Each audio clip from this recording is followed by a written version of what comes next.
ఏమో రాముల వారు ఎక్కడ లేడో అక్కడ నా గుండెల్లోనే ఉన్నాడు. అక్కడ నాకు రామనామం వినపడిన చోట నేను ఉండను, అది నాకు అవసరం లేదు. అందుకని ఎంత వెతికినా ఎంత విందామని చెప్పి చూసినా ఈ బంగారపు దండలో నుంచి రామనామం వినపడదే, ఇది నాకొద్దు అందుకనే అని చెప్పి అన్నట్టు. అనేసరికల్లా నీ గుండెల్లో ఉన్నాడా, ఏది చూపి అని చెప్పి అన్నట్టు. అమ్మవారు గుండెలు రెండు కూడా పట్టుకొని చీల్చి చూపించాటండి.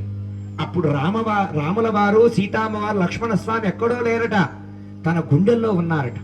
అప్పుడు ఆశ్చర్యపోయిందట అమ్మవారు.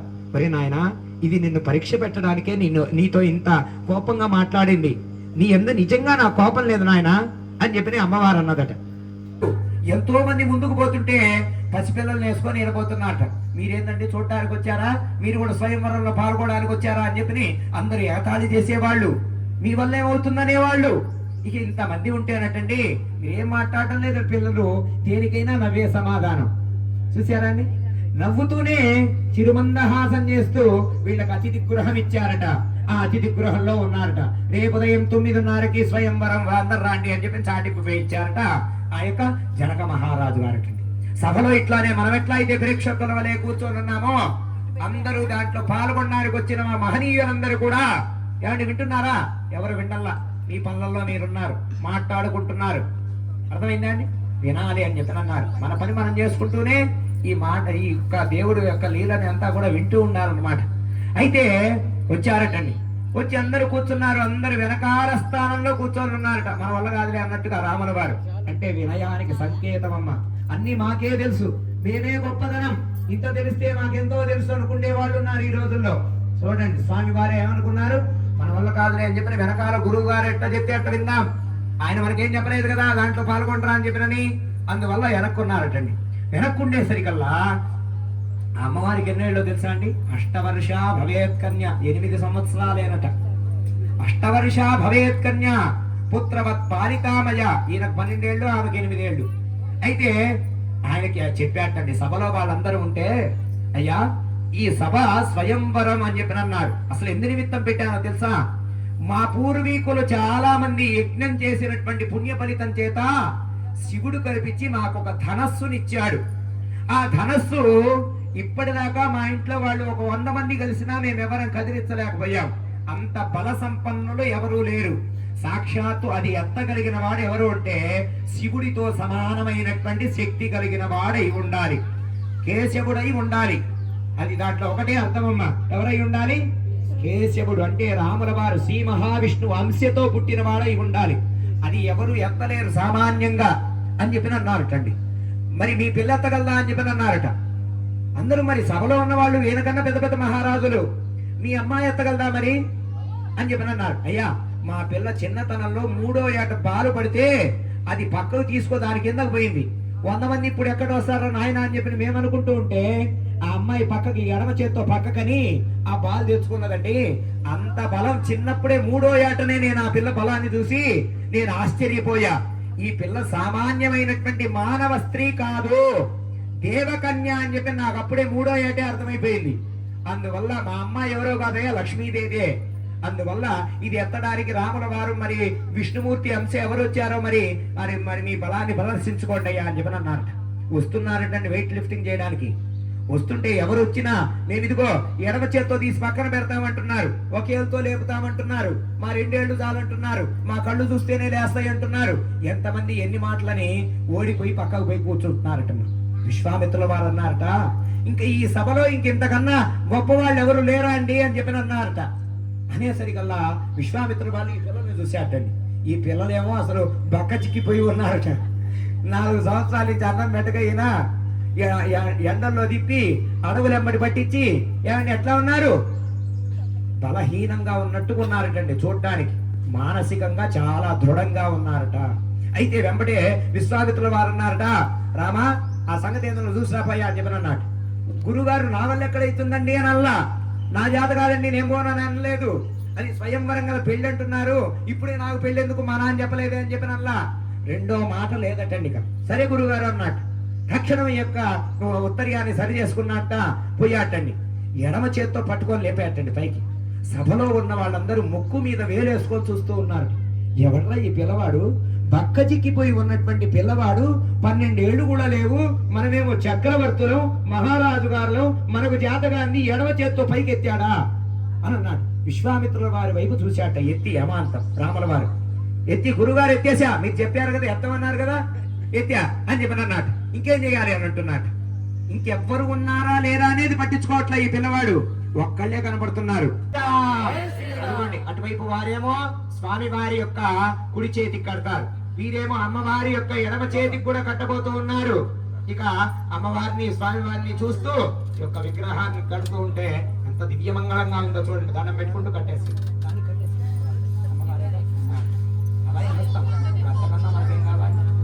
జై శ్రీరామ్, జై శ్రీరామ్. ఓం రామాయ రామభద్రాయ రామచంద్రాయ వేదదే. మీరు కూడా పట్టుకోండి. రఘునాథాయ నాథాయ సీతాయ పతయే నమః. కూజంతం రామ రామేతి మధురం మధురాక్షరం ఆరోహ్య కవితా శాఖాం వందే వాల్మీకి కోకిలం. యజ్ఞోపవీతం పరమం పవిత్రం. అందరూ పలకండయ్యా, పరమం పవిత్రం ప్రజాపతే యత్ సహజం పురస్తాత్ ఆయుష్య అగ్రియం ప్రతిముంచ శుభ్రం యజ్ఞోపవీతం బలమస్తు తేజః.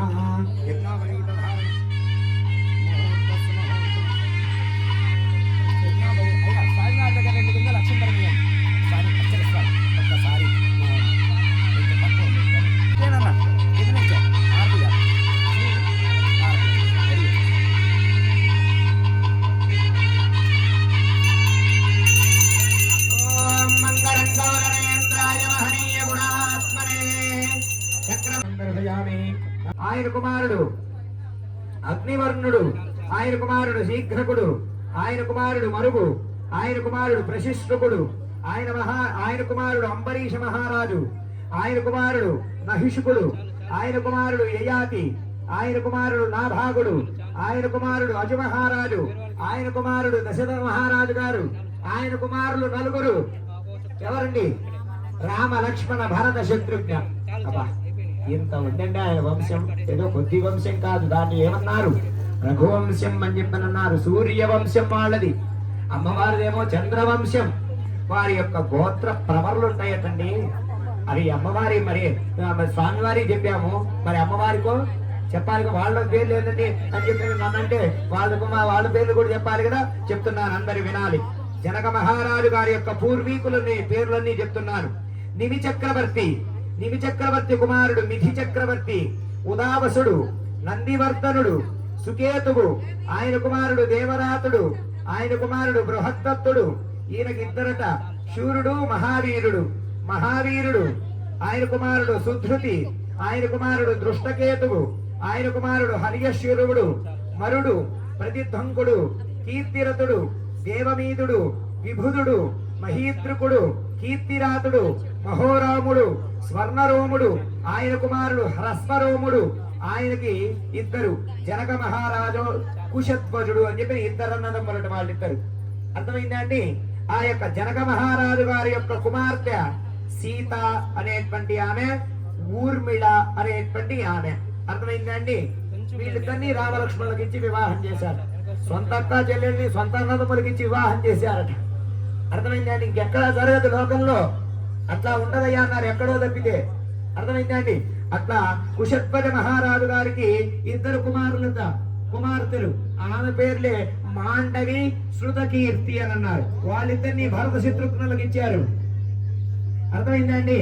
ఆ తర్వాత శ్రీరామనవమి స్వామి వారి యొక్క ప్రవర్లు చెప్తున్నాను, అందరు వినారండి.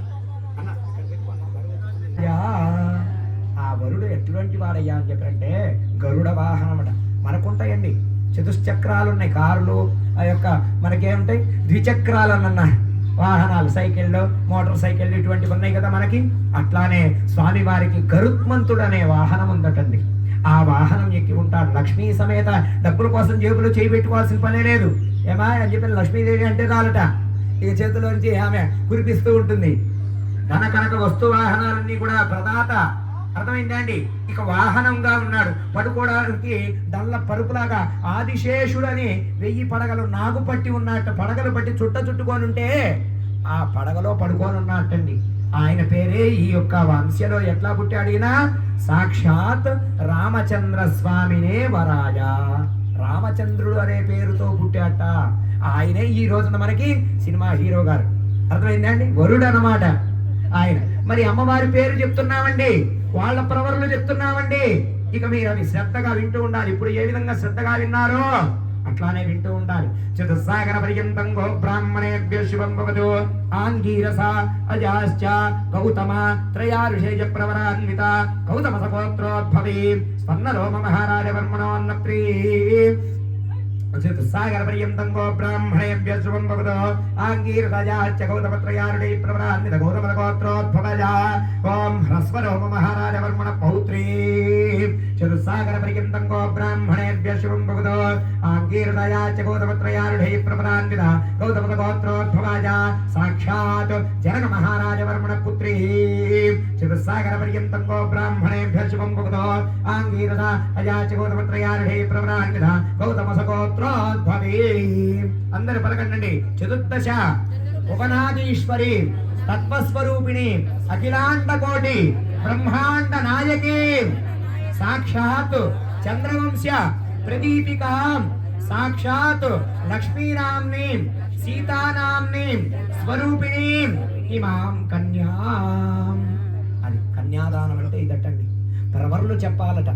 ఎప్పుడైనా మన శాంతి కళ్యాణం చేయాలన్నా గోత్ర ప్రవర్లు ఎవరని అడుగుతారటండి. ఏమండి వాళ్ళ తాత ముత్తాత తండ్రి తెలియకుండా మీరు పెళ్లి చేశారా అని చెప్పి అడుగుతారుగా, అవునా కాదా అండి? మరి వాళ్ళ గోత్రం ఏమిటయ్యా, ఇద్దరు గోత్రనామాలు కలిసినయ్యా ఏమిటి అని చెప్పి అంటారు. కలవలేదయ్యా, వీళ్ళది వేరే గోత్రం వశిష్ఠ గోత్రం, వాళ్ళది గౌతమస గోత్రం.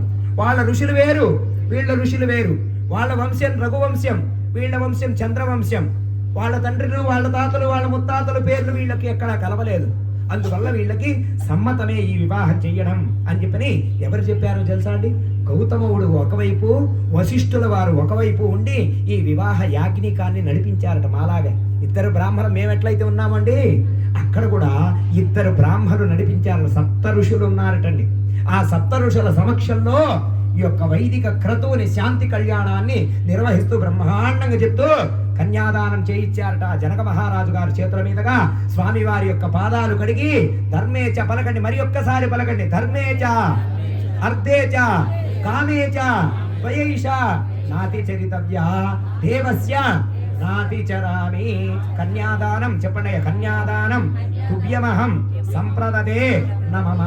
మీ ఎదురుగుండా ఉన్నటువంటి కలశానికి చూపించి మీ చేతిలో ఉన్నటువంటి తాంబూలాన్ని అక్కడ పెట్టేసేయండి అయ్యా. కన్యాదానం తుభ్యమహం సంప్రదదే నమమ నమమ. ఇక జీలకర్ర బెల్లం తీసుకొని ఎక్కడుందో తీసుకోండి. పైన బెరడలో ఉంది చూడండి అమ్మా. తీసుకొని ఒక ముద్దలాగా కలిపి తమలపాకులో పెట్టాలమ్మా. శ్రీరామ్ అంటే జై జై శ్రీరామ్ అని చెప్పి గట్టిగా అనడానికి నోరిచ్చింది. కాళ్ళు ఎందుకు ఇచ్చాడు, కనులు ఎందుకు ఇచ్చాడు, జిహ్వ ఎందుకు ఇచ్చాడు? మన కోసం కాదట.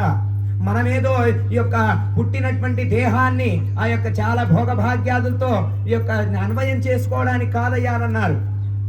అర్థమైందా అండి? దేనికి ఇచ్చారు?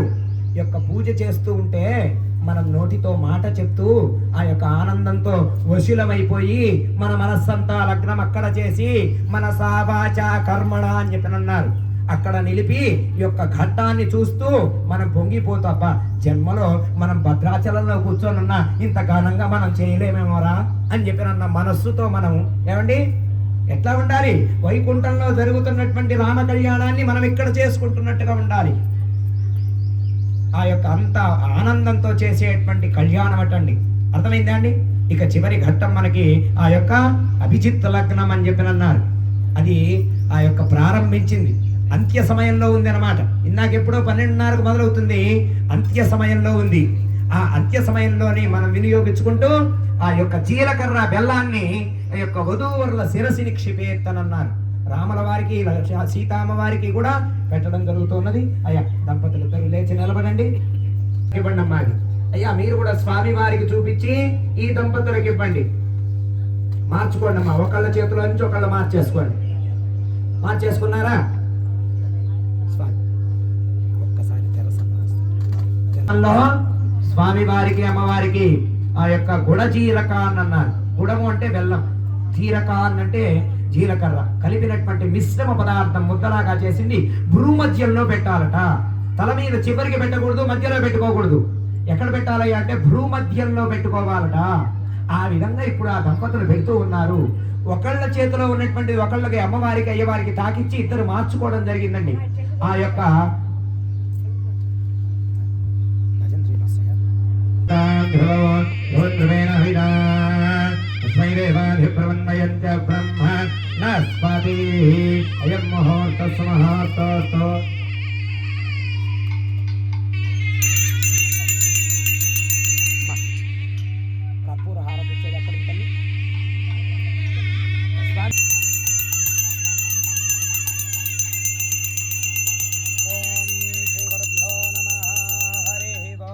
అయం ముహూర్త సుముహూర్తోస్తు. కంఠే పత్నామి సుభగే మాం జీవ శరదాం శతం మాంగళ్యధారణ ముహూర్త సుముహూర్తోస్తు. మాంగళ్యధారణ ముహూర్తకాలే సూర్యాదీనా అత్యంత ఆనుకూల్యత ప్రసాద వరసిద్ధిరస్తు.